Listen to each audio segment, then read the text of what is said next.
Hey guys, welcome to my online C. मेरा नाम है देव। सो गाइस, आज के इस वीडियो के अंदर हम लोग बात करने वाले हैं how to apply for the GST for the partnership firm. जी हाँ, तो पार्टनरशिप फर्म के लिए जीएसटी का रजिस्ट्रेशन किस तरह से हो सकता है उसके बारे में स्टेप बाय स्टेप आज का ये वीडियो होगा। वैसे इसके पहले मैंने एक रिसेंट वीडियो बताया था जिसके अंदर मैंने आपको पार्टनरशिप फर्म का रजिस्ट्रेशन कैसे करते हैं या एक पार्टनरशिप फर्म बनती कैसे उसके बारे में बताया था। अगर आप लोगों ने वो वीडियोस नहीं देखे, लिंक मैं आपको दोनों वीडियोस के डिस्क्रिप्शन बॉक्स में दे दूंगा, तो गाइस प्लीज़ यहाँ पे चेकआउट कीजिएगा। इसके अलावा हमने GST for the proprietorship firm भी यहाँ पे कवर कर रखा है, तो वो लोग भी आप जो है यहाँ पे चेकआउट कर सकते हैं।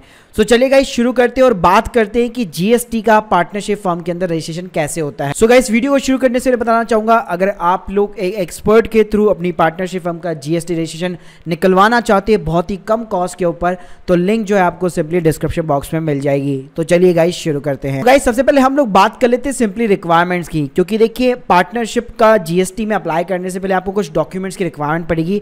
तो पहली चीज ये चाहिए आपको अपना सिंपली पैन कार्ड। तो देखिए पैन कार्ड फिजिकल नहीं होना चाहिए। अगर आपके ईमेल आईडी के ऊपर आपका पार्टनरशिप फर्म का पैन कार्ड आ चुका है तो आप यहाँ पे जीएसटी के लिए प्रोसीडिंग स्टार्ट कर सकते हैं, कोई दिक्कत नहीं है।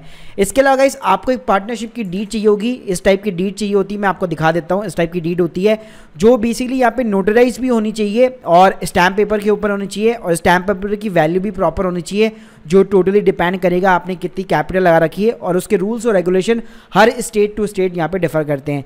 तो इस टाइप की गाइस प्रॉपर आपको एक जो डीड है अपनी स्कैन करके रखनी है, मतलब अच्छे से वहाँ पे सारी चीज़ें दिखनी चाहिए, और जहाँ तक हो सके यहाँ पे इसको लेस देन 2 MB हमेशा रखिएगा, क्योंकि जीएसटी पे हम लोग जब अपलोड करेंगे तो वहाँ पे कुछ लिमिटेशंस होती है। इसके अलावा जितने भी पार्टनर्स होंगे उनकी पर्सनल इन्फॉर्मेशन होगी और उनके फोटोग्राफ चाहिए होंगे आपको एक जेपीजी फॉर्मेट के अंदर, पासपोर्ट साइज फोटो चाहिए होगी, तो वो आप यहाँ पे ले सकते हैं। इसके अलावा गाइस आपको एक ऑथराइजेशन लेटर भी चाहिए होगा। ऑथराइजेशन लेटर कैसा होता है, ये देखिए इस टाइप का होता है। तो गाइस इसके अंदर क्या होता है, जितने भी पार्टनर्स होते हैं वो सभी मिलके एक पार्टनर को ऑथराइज करते हैं कि भाई जीएसटी के लिए तू यहाँ पे ऑथराइज हो जा, तेरे ही आधार कार्ड के थ्रू हम लोग अपना जो जीएसटी हम लोग as a partnership firm file कर रहे हैं वो यहाँ पे ऑथराइज हो जाएगा। तो सारे एक लेटर आपको बनाना पड़ता है जिसके अंदर ये लिखना पड़ता है आपको कि हम लोग इस पार्टनर को यहाँ पे जीएसटी रजिस्ट्रेशन के लिए यहाँ पे ऑथराइज कर रहे हैं, और सभी पार्टनर के यहाँ पे सिग्नेचर वगैरह चाहिए होते हैं। के बाद में गाइस आपको एक बिजनेस का प्लेस का एड्रेस प्रूफ चाहिए होगा जहाँ पे भी आपकी पार्टनरशिप रजिस्टर्ड है। तो गाइस हो सकता है आपका इलेक्ट्रिसिटी बिल हो आपके पास में, अगर वो किसी और के नाम पे है एक्सेप्ट दी पार्टनर, तो उस केस में आपको एनओसी का लेटर वगैरह भी चाहिए होगा। तो एनओसी लेटर, इलेक्ट्रिसिटी बिल, या फिर एक कॉमर्शियल रेंट एग्रीमेंट हो गया, या फिर प्रॉपर्टी टैक्स पेमेंट की रिसिप्ट्स वगैरह हो गई, तो वो चीज़ें आपको एज ए सपोर्टिव डॉक्यूमेंट लगानी पड़ती है। इसके अलावा गाइस आपको जुरिडिक्शन भी मालूम होनी चाहिए अपनी जीएसटी की कि स्टेट के अंदर कितनी है, सेंट्रल के अंदर कितनी है, और ये टोटली डिपेंड करेगा कि किस लोकेशन से आप यहाँ पे फाइल कर रहे हैं। तो ये मैं आपको सीधा पोर्टल के ऊपर बताऊंगा कि कैसे आपको सेलेक्ट करनी है। इसके अलावा आप अगर सर्विस कर रहे हैं, सर्विस बेस्ड पार्टनरशिप है, तो आपको अपना एसएससी कोड पता होना चाहिए। अगर प्रोडक्ट बेस में जाना चाहते हैं तो कौन कौन से प्रोडक्ट आपको चूज आउट करने हैं जीएसटी के अंदर, उसका एचएसएन कोड पता होना चाहिए। इसके अलावा गाइस जो आप एप्लीकेशन यहाँ पे फाइल कर रहे हैं तो उसके अंदर आपको एक आधार का ऑथेंटिकेशन कराना पड़ेगा। तो यहाँ पे जिस पार्टनर को भी आप ऑथराइज बना रहे हो उसका आधार कार्ड अपने मोबाइल नंबर के साथ में लिंक होना चाहिए, क्योंकि यहाँ पे एक ओटीपी जाता है और ओटीपी के थ्रू यहाँ पे वेरीफाई होता है। इसके अलावा गाइस आपको एक टीआरएन नंबर जनरेट करना पड़ेगा, जो अभी मैं आपको लाइव जनरेट करके बताऊंगा। तो प्रोसेस एकदम सिंपल है, पहले जीएसटी पोर्टल के ऊपर एप्लीकेशन फाइल करनी है, उसके बाद में एआरएन नंबर जनरेट करना है, और उसके बाद में लास्ट स्टेप में या तो वो एआरएन अप्रूव हो जाता है, या फिर आपको एक नोटिस फॉर द क्लैरिफिकेशन आता है, या उसके ऊपर सिंपली एक रिजेक्शन आता है। तो चलिए पहले हम लोग चलते हैं सिंपली एप्लीकेशन फाइल करने के ऊपर। सो गाइस सबसे पहले आपको जीएसटी की वेबसाइट के ऊपर जाना है, यहाँ पे सर्विस वाले सेक्शन में न्यू रजिस्ट्रेशन के ऊपर आपको सिंपली क्लिक करना है। तो सबसे पहले आपको एक टीआरएन नंबर यहाँ पे जनरेट करना पड़ेगा, जिसको टेम्परेरी रेफरेंस नंबर हम लोग कहते हैं। यहाँ पे आपको टैक्स पेयर सेलेक्ट करना है, स्टेट के अंदर आपका जो भी स्टेट हो वो आप सेलेक्ट कर लीजिए, डिस्ट्रिक्ट में आपकी जो भी डिस्ट्रिक्ट है वो आप सेलेक्ट कर लीजिए। फिर अपना पैन नंबर, यहाँ पे ध्यान रखिएगा आपको पार्टनरशिप का पैन नंबर डालना है, तो आपका जो भी पार्टनरशिप का पैन नंबर है वो डाल दीजिए। और legal name of the business, यहाँ पे आपको खुद का नाम नहीं डालना है, ध्यान रखिएगा। यहाँ पे आपको डालना पड़ेगा पार्टनरशिप फर्म का पैन कार्ड के अगेंस्ट में जो नाम दे रखा है एग्जैक्ट कॉपी पेस्ट वहाँ पे वही होना चाहिए, कुछ भी यहाँ पे चेंज नहीं होना चाहिए। जहाँ पे स्पेस दिया हुआ है तो आपको स्पेस भी लगाना है। उसके बाद में सिंपली आपको एक ईमेल एड्रेस और एक कॉन्टैक्ट नंबर डालना है और एक कैप्चा कोड डालना है। जैसे आप यहाँ पे सारी चीज डालेंगे आपका सिंपली यहाँ पे एक टीआरएन नंबर जो है सिंपली जनरेट हो जाता है। अब प्रोसीड बटन के ऊपर आपको सिंपली क्लिक करना है, आपको अपना वो टीआरएन नंबर डालना है और सिंपली नीचे कैप्चा कोड एंटर करना है, एक ओटीपी डाल के वेरीफाई करना है। उसके बाद में गाइस सिंपली आपके सामने इस टाइप का यहाँ पे इंटरफेस ओपन हो जाता है। तो यहाँ पे आपको एडिट बटन के ऊपर सिंपली क्लिक करना है। तो यहाँ पे आप देख सकते हैं लीगल नेम ऑफ बिजनेस आपका ऑटोमेटिकली आ जाएगा जो आपने पैन नंबर डाला होगा उसके अकॉर्डिंग। उसके बाद में परमानेंट पैन नंबर भी यहाँ पे आपको दिखाने लग जाएगा। डेट ऑफ क्रिएशन अगर अवेलेबल नहीं है तो कोई दिक्कत वाली बात नहीं है।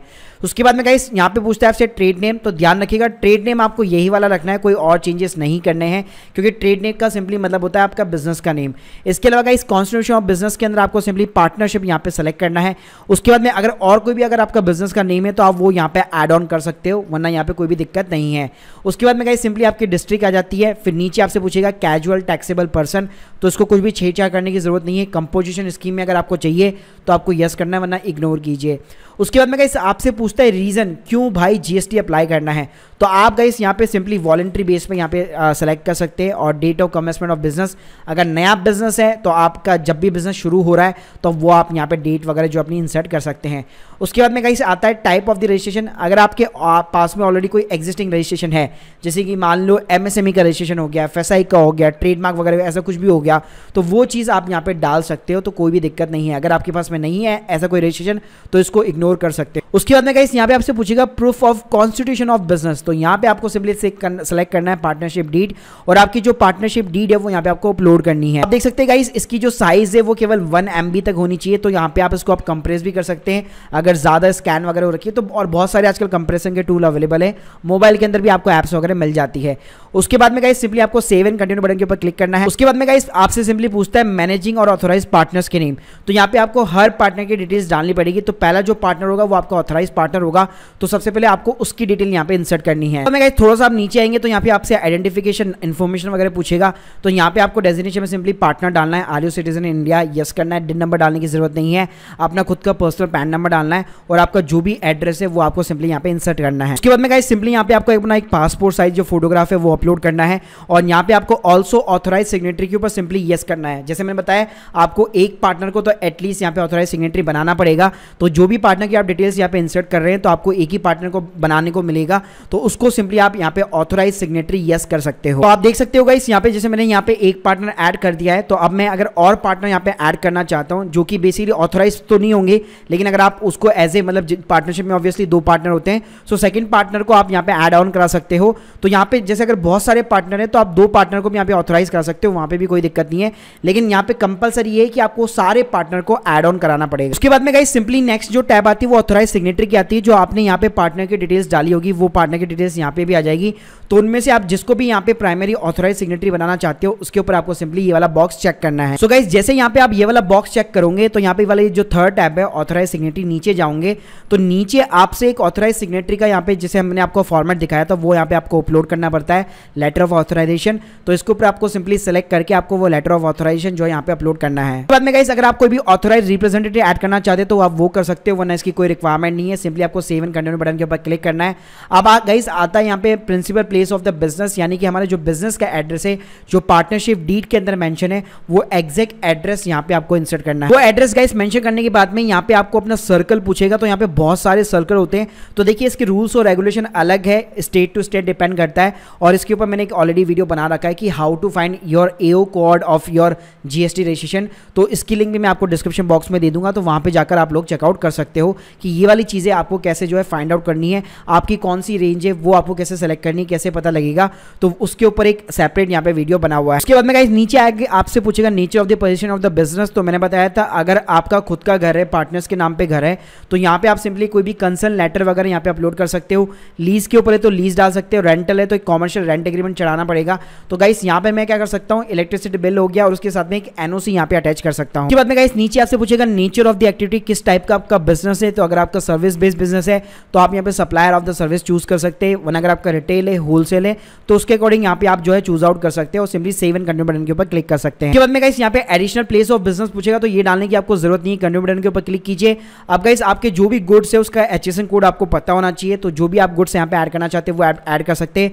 अगर आपका एक सर्विस बेस्ड बिजनेस है तो जो भी आप सर्विस का एसएससी कोड जानते हैं वो आप यहाँ पे ऐड कर सकते हैं, वरना गाइस आप यहाँ पे कुछ भी टाइप करेंगे, जैसे मैंने टाइप किया लीगल, तो ये ऑटोमेटिकली आपको एक सजेशन वगैरह भी जो है आपको प्रोवाइड कर देगा। उसके बाद में गाइस यहाँ पे एक आपका स्टेट स्पेसिफिक इन्फॉर्मेशन आता है, अगर आपके पास में और कोई भी लाइसेंसेस वगैरह हैं तो उसकी डिटेल्स आप यहाँ पे दे सकते हैं, वरना सिंपली आपको सेव एंड कंटिन्यू बटन के ऊपर क्लिक करना है। उसके बाद में गाइस यहाँ पे लास्ट जो टैब आएगी वो आधार ऑथेंटिकेशन की आएगी, तो यहाँ पे आपने जिस भी बंदे को एज ए प्राइमरी ऑथराइज यहाँ पे सेलेक्ट किया होगा तो उसकी पूरी डिटेल्स आपको यहाँ पे मिल जाने वाली है, तो गाइस उसके आधार के थ्रू यहाँ पे आपको वेरीफाई कराना पड़ेगा। फिर गाइस लास्ट जो हमारी टैब आती है वो वेरिफिकेशन की आती है, तो सिंपली आपको अपना जो भी वो है यहाँ पे सेलेक्ट करना है, आपको प्लेस डालना है और यहाँ पे आपको सबमिट विथ ईवीसी के साथ में एक ओटीपी डाल के सिंपली यहाँ पे वेरीफाई कराना है। अब गाइस जो आगे का प्रोसेस है वो मैंने अपने इस वाले वीडियो के अंदर बहुत ही अच्छे तरह से एक्सप्लेन कर रखा है कि आपको ईमेल पे ऊपर एक ये हाइपर लिंक आएगी और उसके अंदर आपको सिंपली अपना आधार नंबर और एक ओटीपी डाल के आपको सिंपली वेरीफाई करना है और उसके बाद में सिंपली यहाँ पे आपका ARN नंबर जनरेट होगा और उस ARN को आपको ट्रैक भी कैसे करना है तो वो भी मैंने आपको यहाँ पे इस वीडियो के अंदर बता रखा है। तो इस वीडियो को कंप्लीट करने के लिए गाइस मेरा ये वाला वीडियो यहाँ पे जरूर चेकआउट कीजिएगा। गाइस अब आप लोगों को यहाँ पे समझ में आ गया होगा कि यहाँ पे पार्टनरशिप फर्म का GST कैसे यहाँ पे बनाया जाता है। बहुत ही सिंपल तरीका है, बस डॉक्यूमेंट थोड़े से कॉम्प्लिकेशंस है कि कई बार आपको कुछ डॉक्यूमेंट जैसे फॉर्मेट नहीं मिल पाते हैं या कई बार रिजेक्शन आ जाती है कि आपका बिजनेस प्रूफ एड्रेस प्रूफ जो यहाँ पे सही तरीके से अपलोड नहीं हो रखा है, क्योंकि यहाँ पे जो आपकी लिमिटेशंस होती है पार्टनरशिप डीड की भी 1 MB तक होती है और जो एड्रेस प्रूफ वगैरह होती है उसकी भी केवल 100 KB तक होती है। तो आपको वो डॉक्यूमेंट्स वगैरह सारे तरीके जो है प्रॉपर तरीके से यहाँ पे अरेंज करने पड़ते हैं। साथ में अगर आपकी कोई भी एक्सपर्टीज नहीं है इन चीज़ों के अंदर तो आपको डेफिनेटली एक टैक्स कंसल्टेंट को यहाँ पे हायर करना चाहिए। Guys hope you like this video, please subscribe channel. अगर आप लोगों के कोई भी डाउट्स है कमेंट बॉक्स में जरूर बताइएगा। Thank you guys, thank you very much.